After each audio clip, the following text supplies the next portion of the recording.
Bienvenidos, esto es Informe Extra. Este martes 5 de noviembre, los estadounidenses acudieron a votar para elegir quién ocupará la Casa Blanca en los próximos 4 años y también la nueva composición del Congreso. Los resultados de estas elecciones han dado una victoria contundente a Donald Trump, quien se convertirá en el 47º presidente de Estados Unidos y el segundo presidente de este país en tener 2 mandatos no consecutivos. El primero en presidir el país de esta forma fue Grover Cleveland, quien gobernó el país en 2 ocasiones a fines del siglo XIX. Para analizar los resultados de estas elecciones y las implicancias que tendrán en el mundo, nos acompaña el doctor Francisco Tudela, experto en relaciones internacionales y ex canciller del Perú. Doctor Tudela, gracias por acompañarnos. Muchas gracias a ustedes, muchas gracias por la entrevista. Bueno, doctor, según las encuestas, se señalaba pues que ambos candidatos no había mucha diferencia en la intención de voto, que la elección iba a resultar bastante ajustada. Sin embargo, Donald Trump se ha impuesto de manera prácticamente avasalladora. Ya tiene 292 de los electores necesarios, que son 270 para llegar a la presidencia. Y la pregunta sería, doctor, ¿qué factores han sido determinantes para que Donald Trump tenga esta victoria tan contundente? Yo creo que un factor es el esencial, que es el grado extremo de polarización y de condena de los partidarios de Trump, que sin embargo representaban un universo, digamos, más humanamente más completo que el de los demócratas, que era un universo claramente ideológico de la izquierda del Partido Demócrata y sus partidarios. Entonces, digamos que la base política de Trump era más amplia, pero la polarización era tan radical, el calificar a Trump de fascista, el que el presidente Biden haya dicho que sus partidarios y los que iban a votar por él eran basura, son elementos que han sido, creo yo, determinantes. Ya en este mismo canal, en Geopolítica, yo me he referido 2 veces, hace ya un par de semanas, al tema del voto oculto en esta elección. Y es evidente que la extrema polarización ha hecho que mucha gente simplemente no confiese su voto real, no digan cuál iba a ser su voto real, y por eso es que las encuestas fallaron. El New York Times la semana pasada hizo un análisis de las encuestas diciendo que Kamala Harris ganaba, pero ganaba salvo que las encuestas estuviesen falladas. O sea, puso el parche antes de la herida. Y evidentemente eso es lo que ha sucedido. Ha habido un voto oculto muy grande, porque no hay otra manera de explicar que Kamala Harris haya obtenido 66.952.000 y tantos votos, 66 millones, y Donald Trump 71.620.179.000 votos. O sea, 71 millones contra 66 millones es una diferencia enorme. En el número de electores, que es como en la práctica se analiza esta elección, no el voto directo, son 223 electores conseguidos por Kamala Harris contra, hasta el conteo actual, 294 electores. El día de ayer el New York Times hizo una proyección. En esa proyección Trump alcanzaba los 300 electores. Todavía no ha terminado el conteo, ¿no? Pero además esto se ha reflejado en una serie de otros campos. Se ha reflejado en el Senado, donde los republicanos han ganado 3 sitios y los demócratas han perdido 3 sitios. Y entonces ahí también los republicanos han obtenido mayoría, son 52 republicanos sobre 42 demócratas en este momento. Y en la Cámara Baja del Congreso de Representantes ha sucedido lo mismo. Los demócratas han perdido tres escaños y los republicanos han ganado también 3 escaños y ahora hay 181 demócratas frente a 203 republicanos. Se eligieron gobernadores en 10 estados. Ahí también una catástrofe para el Partido Demócrata. En 8 de esos 10 estados ganaron los republicanos. Y entonces la única explicación de este fenómeno es que ha habido un gran voto oculto de gente que no ha confesado su posición política hasta el momento de depositar su balota en la urna o apretar el botón si era votación electrónica o mandar su voto por email o por un website de la autoridad electoral americana. Y entonces yo diría que ese es el factor central que explica esta votación. Doctor, el Partido Demócrata liderado por Kamala Harris, que representa a los sectores más izquierdistas, también representaba lo que se conoce como las agendas pues, woke del feminismo radical, de las cuotas de género, del lenguaje inclusivo, del aborto como gran reivindicación, de también las reivindicaciones de los grupos de activistas LGTB, entre otras cuestiones de esta naturaleza. ¿Qué significa para estas agendas la victoria de Donald Trump? Bueno, en primer lugar, bueno, significa mucho la victoria de Donald Trump porque significa, como ya ocurrió en su primer gobierno, la primera orden ejecutiva fue no financiar a las organizaciones que promovían estas agendas de género. Y evidentemente va a regresar por esa vía el presidente Trump.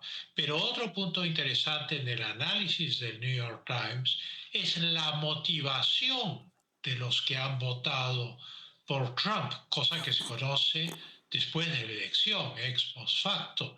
Y la motivación número uno ha sido justamente la temática de género, la situación económica, que siempre es importante, y el tema de las migraciones.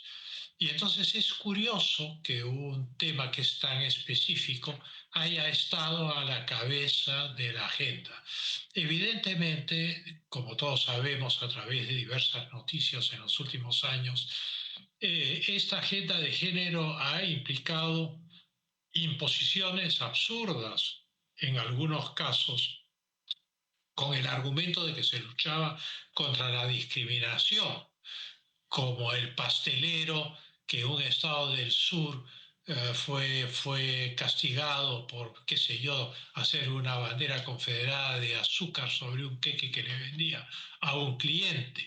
Entonces, naturalmente, esas cosas exageradas han movilizado al votante americano.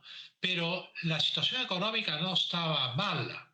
Normalmente, en condiciones normales, cuando la situación económica está bien, el presidente en el cargo es reelegido o el partido, en este caso, hubiera sido reelegido. Pero, sin embargo, la situación económica no ha sido suficiente para lograr eso, porque habían estos otros temas que tú señalas muy bien, el tema de la agenda de género, el tema de las migraciones en los estados que están en la frontera con México, donde el voto hispano ha sido decisivo para la victoria de Trump, porque el voto hispano, que son inmigrantes, muchos de ellos de una generación, 2 generaciones y otros recientes, que están en una situación de legalidad, que están trabajando con éxito en los Estados Unidos, son los primeros perjudicados por la inmigración ilegal que viene de México y de América Central a través de la frontera. Entonces, lo que ha ocurrido es una reacción muy fuerte contra, digamos, las políticas nucleares, las políticas centrales y duras que la administración Biden ha adoptado durante los últimos 4 años. Y esto representa literalmente una reacción tremenda. O sea, el tiro ha salido por la culata para los demócratas. Entonces se podría decir que Kamala Harris, los pasivos de la administración Biden han sido fundamentales en estos resultados. Pero, Yo creo digo, que en el caso de ella han sido fundamentales, pero tampoco ha hecho una buena campaña, porque ha sido una campaña sin propuestas. Ha sido una campaña de ataque, pero no de propuestas.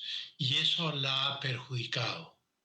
porque, Ha, doctor, a ver, no, ha restringido su base electoral. La campaña de ataque restringe la base electoral.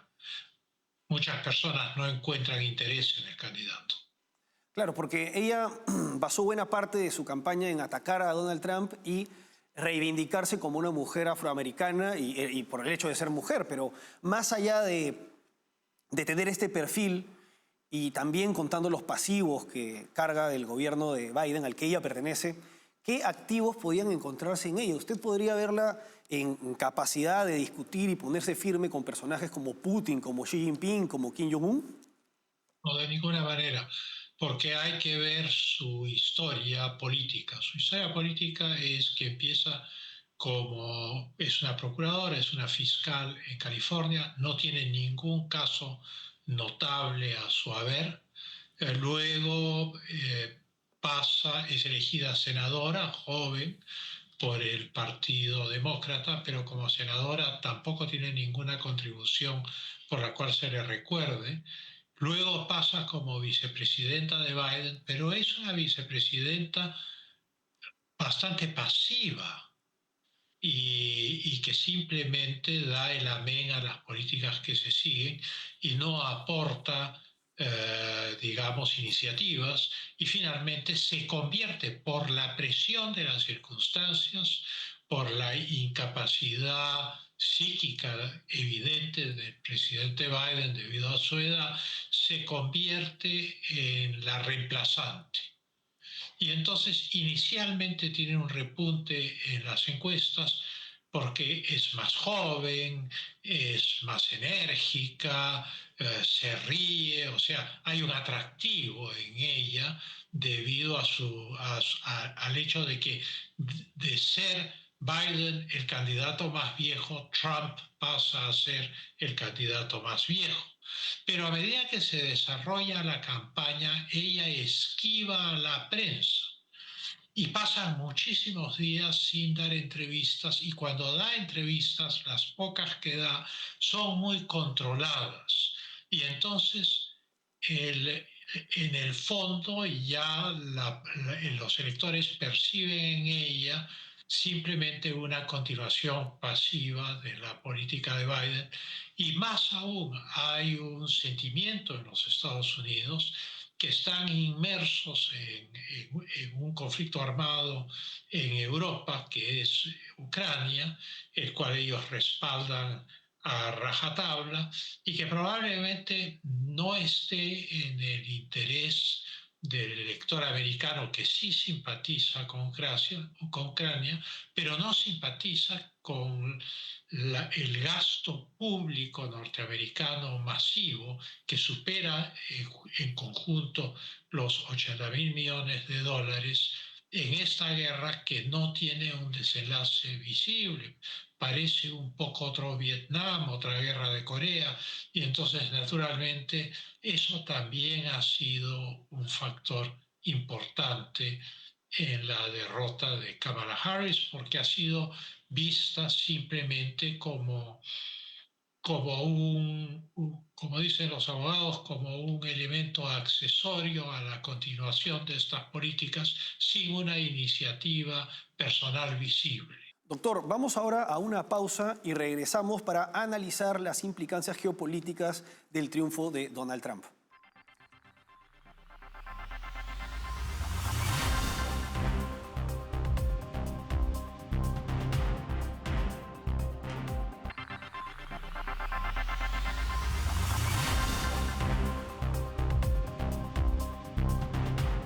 Seguimos en Informe Extra analizando el triunfo de Donald Trump acompañados por el doctor Francisco Tudela. Doctor, estas elecciones se han dado en un contexto de varios conflictos alrededor del mundo. Tenemos, como señaló en el bloque anterior, la guerra en Ucrania, también tenemos la guerra en el Medio Oriente y además están las reivindicaciones territoriales de China que generan conflicto en el Extremo Oriente, en especial el tema de Taiwán. Este triunfo de Donald Trump, ¿qué repercusiones tendrá en todos estos conflictos, doctor?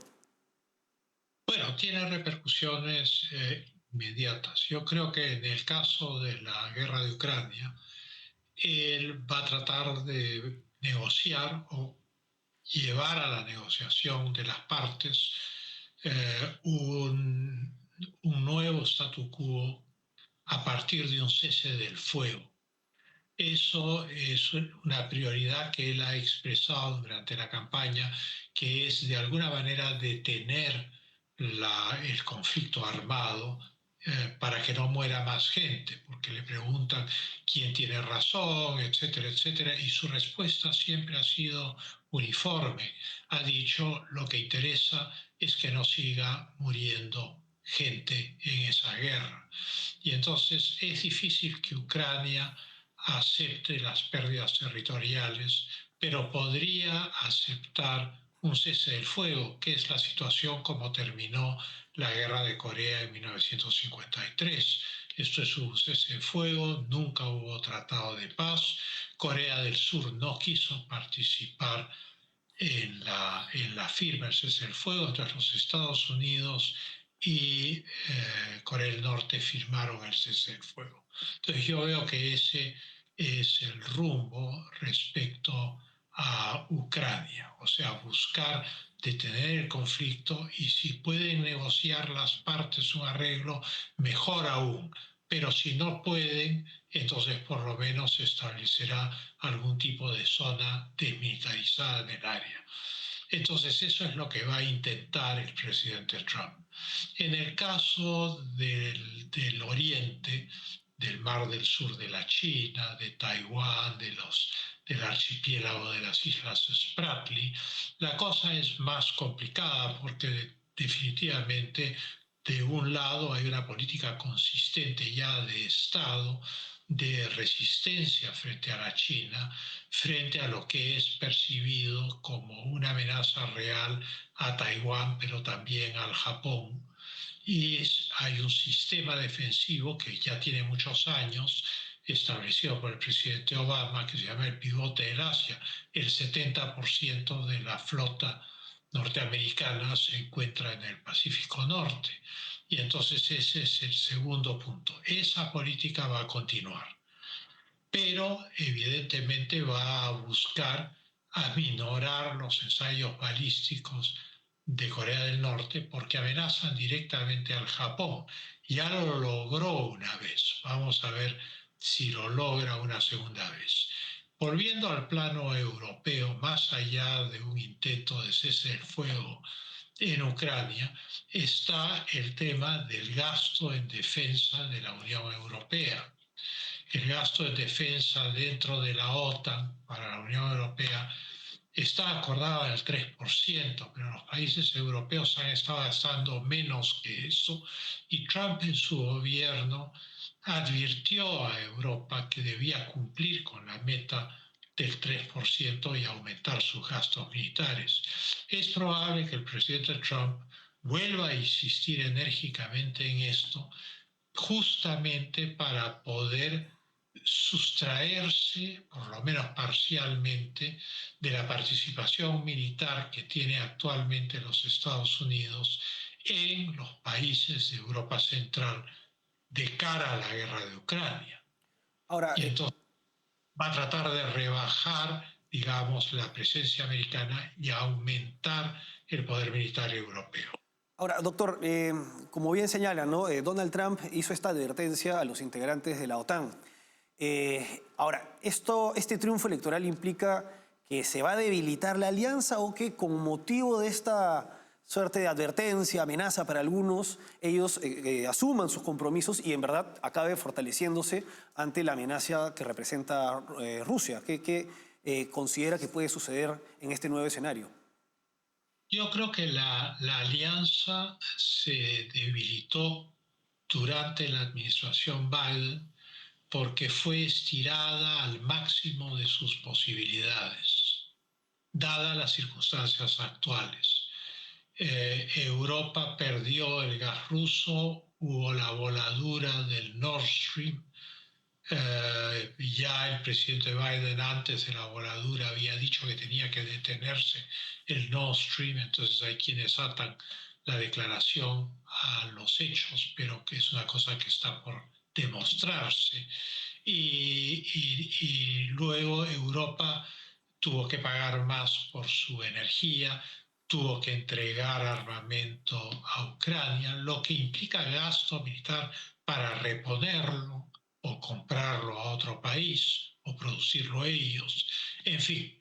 Y entonces la alianza fue llegada al límite en el cual, por ejemplo, Polonia dijo que ya no podía darle más a Ucrania. Alemania dijo que no tenía ni una división en estado operativo para defender sus fronteras y así sucesivamente. Entonces, en el fondo, la OTAN ha llegado al límite. Es obvio que no resistiría, digamos, sin usar el arma nuclear, un enfrentamiento directo con Rusia. Sería una cosa catastrófica, tanto para Rusia como para Europa, pero Europa es muy vulnerable frente a un conflicto de ese tipo. Y entonces el buscar una paz en Ucrania y simultáneamente reconstruir la estructura militar europea sobre un gasto presupuestario calculado por tratado es una opción que le conviene a Europa de cara al futuro. Es una opción que alivia la presión económica que ha estado sintiendo estos últimos 4 años y los efectos negativos del conflicto en la vida diaria de los europeos. Nos ha acompañado el doctor Francisco Tudela, analista político experto en relaciones internacionales y ex canciller del Perú. Doctor Tudela, como siempre, ha sido un gusto. Muchas gracias a ustedes. Gracias a Fantástica. usted. Hasta luego. Bueno, vamos ahora a una pausa y regresamos con el último bloque.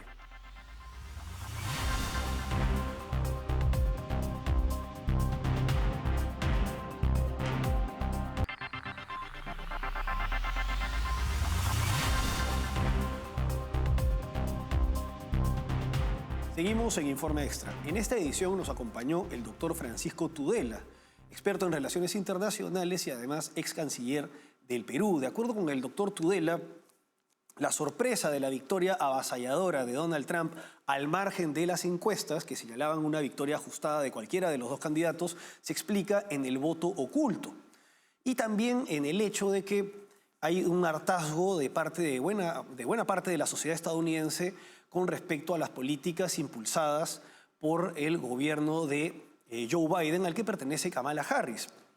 Recordemos, pues, todo el conjunto de políticas que corresponden a la llamada agenda woke, del feminismo radical, del lenguaje inclusivo, de las cuotas de género, de la política de la cancelación, entre otros aspectos que no representan al conjunto de los estadounidenses. Y siendo que Donald Trump representa un freno para todas estas políticas, se explica en buena medida su victoria. Con respecto a este punto, tenemos un caso bastante llamativo, que es en el estado de Pensilvania, que es uno de los estados pendulares y que representa 19 electores, donde la participación de la minoría Amish ha sido decisiva en el triunfo de Donald Trump en este estado.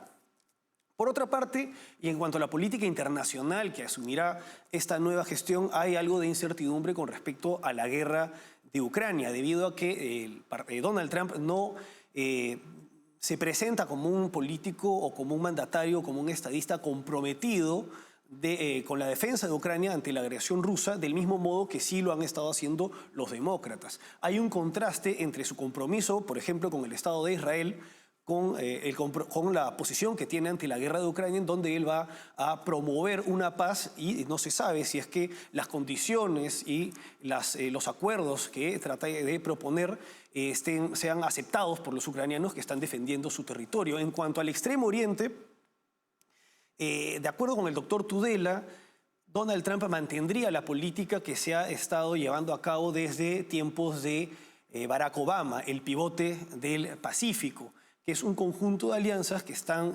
establecidas entre los países cercanos a Estados Unidos con el fin de frenar la expansión de China en esta parte del mundo.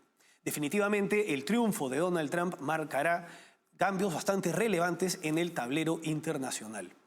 Bueno, hasta aquí Informe Extra. Gracias por acompañarnos.